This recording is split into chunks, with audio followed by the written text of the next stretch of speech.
The story begins with a woman named Eva, 45 years old, shopping with her daughter at a mall.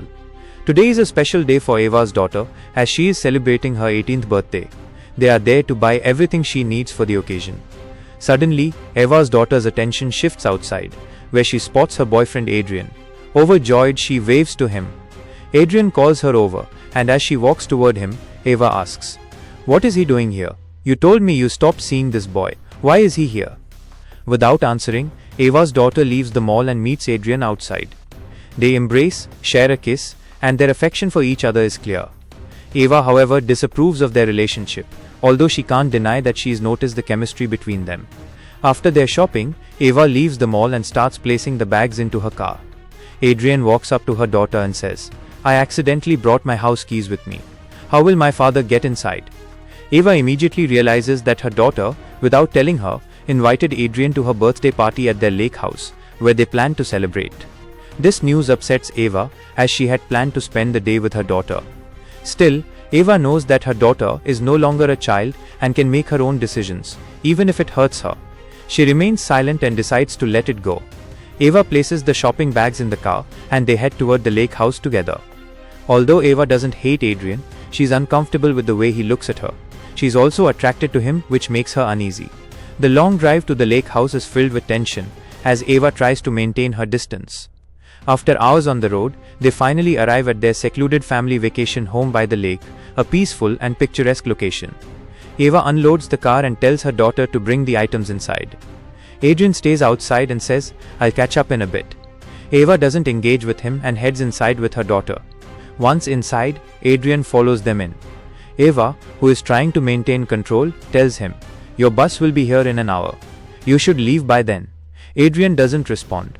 Later, when Eva's daughter tells her she's going to swim in the lake with Adrian, Eva reminds her of the birthday preparations they still need to do. "It's only noon. We have plenty of time," her daughter insists before heading to the lake. Eva starts cleaning, but her eyes frequently wander toward Adrian.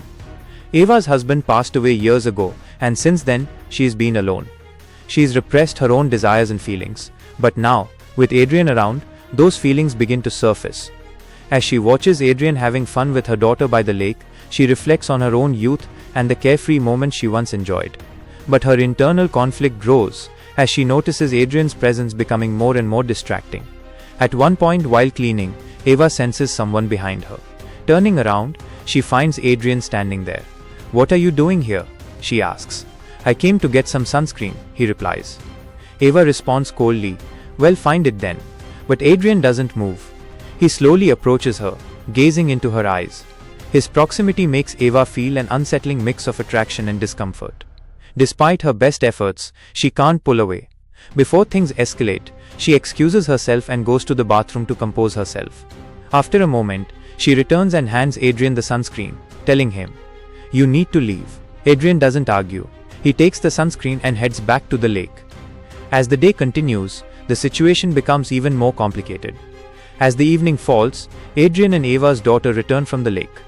Eva stops Adrian outside, telling him that his father called and wants him to return home because he took the house keys.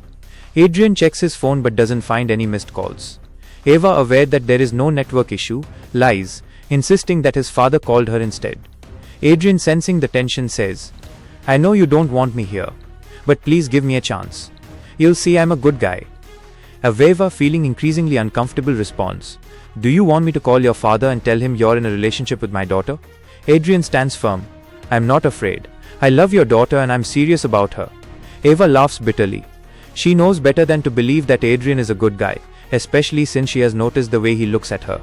Just as they are talking, Eva's daughter calls for Adrian, and he leaves.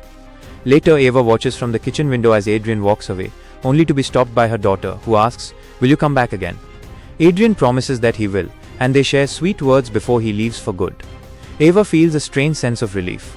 As soon as Adrian is gone, the unease she'd felt all day lifts. Inside the house, Eva's daughter starts making a cake. She asks, "Why don't you like Adrian? He only talks about you when we're together." Eva, surprised, asks, "What did he say about me?"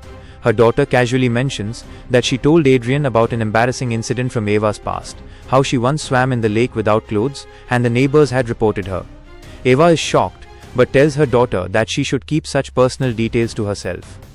As Eva searches for milk in the kitchen, she finds the bottle but decides to hide it, intending to leave the house. She tells her daughter that they must have forgotten to buy it and offers to go get it from town.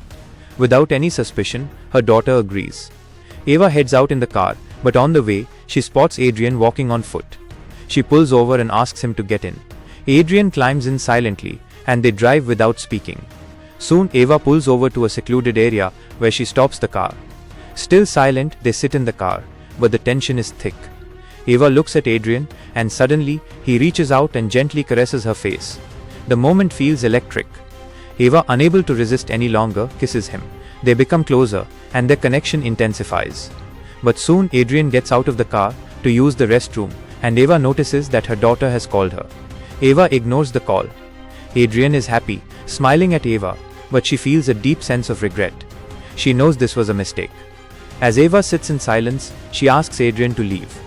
He hesitates but finally gets out of the car without saying another word. Eva drives back home, feeling like everything has changed. When she arrives, she sees that her daughter has ruined the birthday decorations. Inside, she finds her daughter sitting on the kitchen floor, crying. Her daughter asks, "Why didn't you pick up my calls?" Eva lies, saying she didn't hear them. As her daughter continues to cry, she reveals that Adrian had broken up with her, sending her a message earlier. Eva's heart breaks for her daughter, and she tries to comfort her. But Eva knows that her daughter has no idea about the truth, that Adrian wasn't just with her but had also been with Eva. As the camera fades out, the question lingers: was Eva's decision wrong, or were her feelings simply human? As the truth unfolds, Eva is left to confront her own choices, the consequences of her actions, and the heartbreak of seeing her daughter in pain. Life is full of unexpected turns, but how far can we go when emotions lead the way? Leave your thoughts in the comments below, like and share this video, and don't forget to subscribe for more thought-provoking stories. See you in the next one.